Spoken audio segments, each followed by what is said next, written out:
it going? My name is Wren and I'm here at TheFloatLife with another Rep Your Set episode. In fact, this is my second episode. Linked down in the description for the first one that I've done. But it's a whole new year and a whole new board. I just wanted to tell you a little bit about what I'm rocking right now, which is kind of just freshly upgraded a little bit, but let me show you, because this is technically not a one wheel. What you gonna do? Rep your set, yeah, we fresh to death. From east to west, float on my friends. Rep your set, yeah, we fresh to death. From east to west, float on my friends. This is a self-balancing one-wheeled device. It doesn't technically have a name because it is running a VESC. What is a VESC? Well, I'm sorry that you live under a rock, but it stands for Vetter Electronic Speed Controller. Essentially, this is an open source one wheel. This means that this does everything that a one wheel normally does. It even looks like a one wheel. It uses all the same one wheel accessories, but under the hood, it's a completely different brain. It's running something that Future Motion did not make. Now, for the last couple years while this is being developed, it wasn't ever as good as a Future Motion one wheel. They had like that secret sauce in the firmware that just made a one wheel feel so good, and that's why we've all fallen in love with it. It took a long time for the VESC to catch up to that, but just a few months ago, I feel like it finally reached parity. There's a couple things that I think a regular one wheel is still slightly better at, but overall, the amount of control and sort of ability to edit every single setting for better or worse is really fun and really cool, and I'm all about that. So let me show you about what's cool about my VESC. First of all, I got the classic Corridor bang bumpers here. These are the Corridor Crew bang bumpers that I guess we did a run last year. Are you guys still even making these? I don't even know. No, that was a one-time only. Yeah, these are a little worn. I put them on just like a month or so ago, so they're just got a little bit of scratching, but not too bad. On the front, classic Future Motion footpad. In fact, it's one of 3 items on this entire one wheel that are original. The other 2 being the motor and the battery enclosure. The battery inside is different. I'll tell you about that in a moment. Of course, on the back here, my favorite footpad, which is the Cush Wide. I like the Cush Wide because I have big feet and I like having like a nice solid rounded concave footpad that really kind of curves up at the back here. One of the cool upsides to the Cush Wide is the fact that when you stand it up vertically, it's actually sitting on the urethane rubber here, and so that acts as a bit of a grip, so it won't like slide out from the wall if you just have wood on the back there. So it actually kind of acts as like a bit of a grip point for when you stand this up vertically, so you don't have to like precariously make sure it's standing against the wall and it won't slide out on you. What's brand new on these right now are the Varial rails. The Varials? Varials? These are one-wheel rails called Varials because you can change out this center part here. And there's tons of videos describing the benefits of these rails. And I currently have the LOL center stees on these, which stands for lower or lifter. So you can see that the hub bolts are slightly offset, which means I can remove these, flip them upside down, put them back on, and now I've taken my board from a lifted board to a lowered board.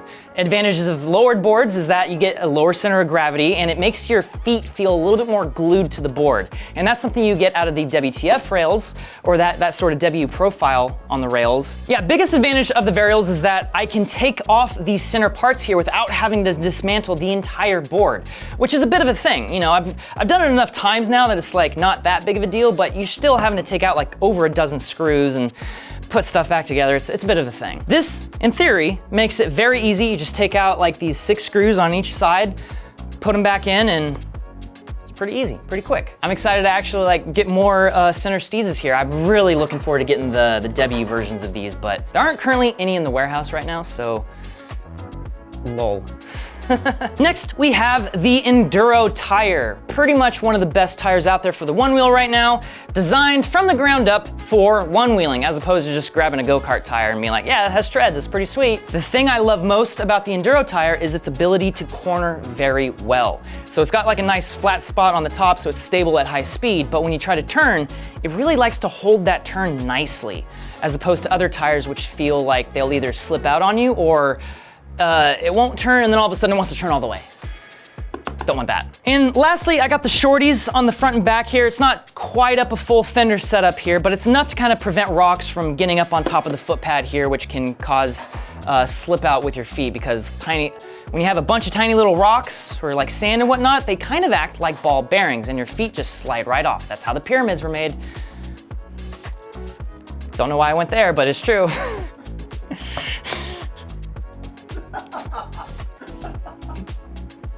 Okay, moving on. Right now, I am using a Onewheel XR motor, the Hypercore motor here in the center, and it's pretty good. It's a very classic motor. It's basically the same motor that every single one of you guys have ever ridden. I haven't had time to actually install it yet, but I also have the Superflex motor from the Fungineers, which is a 2,000 watt motor compared to the 750 watt motor of the XR and the GT, which is kind of nuts. It's a very big upgrade of a motor, and I haven't had a chance to even play with it yet, so hopefully that'll be in my near future.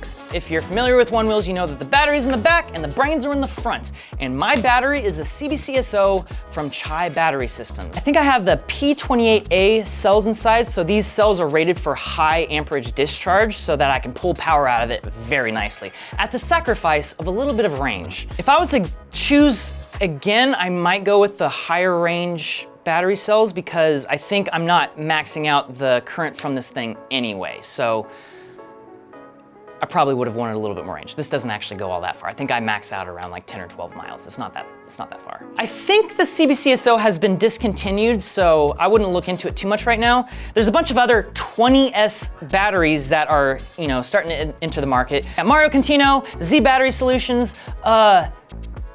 who else? There's a few different battery manufacturers out there right now making 20 cell batteries. It's an 18 cell battery in the GT and a 15 cell battery in the XR. The more cells you have, the higher the voltage. So this is an 84 volt battery in this thing, which is kind of crazy. What's the advantage of a higher voltage battery? Well, you end up with more power with less current, because power is just the multiplication of voltage times current, or amps, right?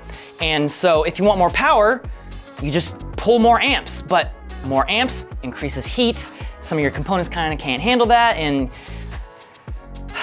But if you increase the voltage, it's another way to get more power without having to pull more current. And so you're able to go faster, use more torque. Basically everything that you'd want to do on a Onewheel gets better with a higher voltage battery. And the problem with an 84 volt battery is that it just doesn't work with a regular Onewheel. You have to specifically program it with a VESC. So this is only compatible with the VESC. In fact, part of the allure for me to get into the VESC side of things was the battery specifically. I wanted to have the most powerful Onewheel I can possibly have. And this board is almost there. Once I get the Superflex motor installed, then it'll basically be the most powerful Onewheel available. You also might notice the nice little shiny red light here, because it's not even a momentary switch. It's literally like an on or off. So if I was to press it in, it is now off. And if I press it and it makes it go out, it's now on. That was a surprising thing for me when I got into VESC, is that like, wait a minute, it's backwards. I press the button in and it turns off. I press the button, it comes out and it turns on. And that didn't make any sense to me until Jeff explained that, like, if you hit something and the button accidentally like dislodges and goes up, your board shuts off. And that's, as everyone knows, the worst thing possible on a Onewheel, is to have it just turn off on you.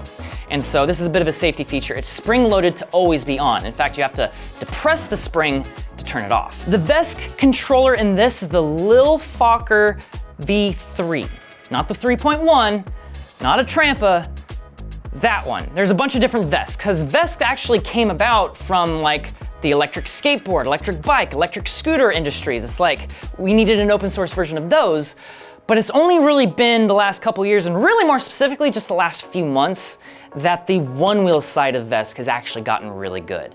And of course, one of the cool things you can do with a VESC is that you have access to every single setting. And sometimes that can be bad. For instance, I made it so that I had the timeout on when you lift off of the footpad to be 0 milliseconds, as opposed to like, say, like 200 or 500 milliseconds, so that like you have to actually be off of the board for about half a second before it actually turns off. I set it to 0 so I can get like a nice quick stop down, and like the board instantly turns off whenever I get off of it. Kind of like the V1 Onewheel, if you remember that back in the day. The problem is that I forgot to change it back, and dropping a curb, just simply dropping off of a curb, was enough to deactivate the sensor, and it threw me to the ground. And then I did it again about 30 seconds later because I didn't realize what had caused it, so I had 2 wipeouts that were actually kind of bad. Like, I kind of messed up my wrist a little bit from it, because I wasn't expecting to, I was literally just getting coffee. So needless to say, I messed up a setting that caused me pain, and I've changed it back now. But if you're careful, there's a bunch of cool settings that you can change here to do some really cool stuff. For instance, you can pause your front foot pad without actually having to physically manipulate anything. It's just a setting on your phone. Another cool thing is that I have the newest firmware installed on this, the V6 firmware. There's a bunch of different types of firmware available, but I have the Float package installed currently. That includes the ATR firmware from Surf Dado, ported over to this by Nico Allman. And what is the ATR? It stands for Adaptive Torque Response. Essentially, it's just measuring the expected acceleration out of the board given a certain amount of current and the actual measured acceleration, and using that ratio to figure out, okay, I must be going up a hill. Tilt that nose up. Or, oh, I'm going down a hill. Tilt that nose down a little bit so you don't get tail drag. Don't want any of that. That's what ATR does, and it does it very quickly and very nicely, and you can adjust the intensity of it. So I have it to be really intense when I'm going up a hill. It instantly detects that I'm going uphill, lifts that nose up, so now I can hit hills at speed, which before in a VESC I could not do. And I have it a little bit more mellow when I'm going down, so it won't quite throw the nose down quite as much. So that's basically it for a VESC one-wheel device here, but there's one more thing, and that is this little device right here, which is a remote control for like a skateboard. You know, e-skates, whatnot, are pretty familiar with this. You have a thumb throttle wheel here. You push forward, you make the skateboard go forward, you press back, you slow it down, and then eventually make it go backwards. It's pretty sick. But the whole majesty of a one wheel is that you don't need a controller. So why do I have this? Well, I don't know, it's a very specific use case scenario. It's kind of high level in the sense that most people, like 99% of people, are never going to even want something like this. But there's some things that no amount of automatic control can compensate for when it comes to like the terrain you're riding over. Sometimes you just want to have your brain do the control for you, hence a control switch. So what am I even getting here? I'm saying a lot of words, haven't even made a point yet. Now, granted, it was Nico Allman who pioneered the entire sort of like remote control tilt adjustment on a one wheel, because that's what we're doing here. We're adjusting the tilt. So with the controller here, if I tilt forward on this, it'll actually change the set point. Okay, this is actually kind of hard to balance with the changing set point. Oh God. Yeah, see, I'm not forcing it into this position. This is its default position now. Back to normal. Oh God. I've had less than an hour so far with the new sort of tilt control remote here, so I haven't figured out the best settings or even honestly really learned how to ride it yet, because that's gonna be the biggest thing, is that this is a new thing that we have to learn how to use. I'm not saying it's gonna be hard, but it's still a thing. Like, it can throw you if you do this wrong. So I don't necessarily recommend this to everyone, you know? It's just like, if you're a high-level rider who wants to get better at like racing, this might give you an edge. So let's say you're going down a racetrack and you're going around a berm and you're coming around the corner and your nose is just not lifting quite enough and it digs into the ground and you go flying forward. Sure, you can turn on Adaptive Torque Response. The ATR will be able to deal with that. Turn tilt, oh my God, turn tilt's so cool. As you roll left and right, it'll actually lift the nose more. So you can basically make it so you can do the tightest turns ever without the nose ever hitting the ground. And you can dial that to whatever you want, or you can just use a remote to change that on the fly. Now, there's been a lot of confusion about like how exactly this works. It's not like I press forward and it changes the set point to slowly go up. It's literally tied 1-to-1 with the control here. So as I go forward all the way, this will tilt down all the way. So all the way down, and if I let go, it goes back to center. See this? It'll go the other way. But if I only go halfway, it'll stay 1-to-1 with how far I push the wheel here. So as I go more and more, the tail drops more and more here as well. Same thing for the front. We haven't really figured out a best practices sort of thing for this yet. I'm gonna like gear up and actually start trying to experiment with this. But when I was in San Jose for the Western qualifiers this year, there were some really big sort of like ramps that EUCs can hit. Have you guys ever seen Shibby Time? First off, that dude is insane. Second off, he hits the biggest, gnarliest jumps. And part of me has always been like, man, I wish it wasn't impossible to do that on a one wheel. There's no amount of automatic control that can anticipate a ramp coming up in front of you, because this is only ever going to react to the terrain. If you want to anticipate the terrain, you need a remote like this. So imagine going up to a ramp flipping this thing back to raise the nose at the last second so you can actually clear the top of that and maintain your speed, because to do that now you have to apply the brakes and that slows you down, you don't get any air. So in theory, this should be able to enable big jumps and maybe one day half pipes.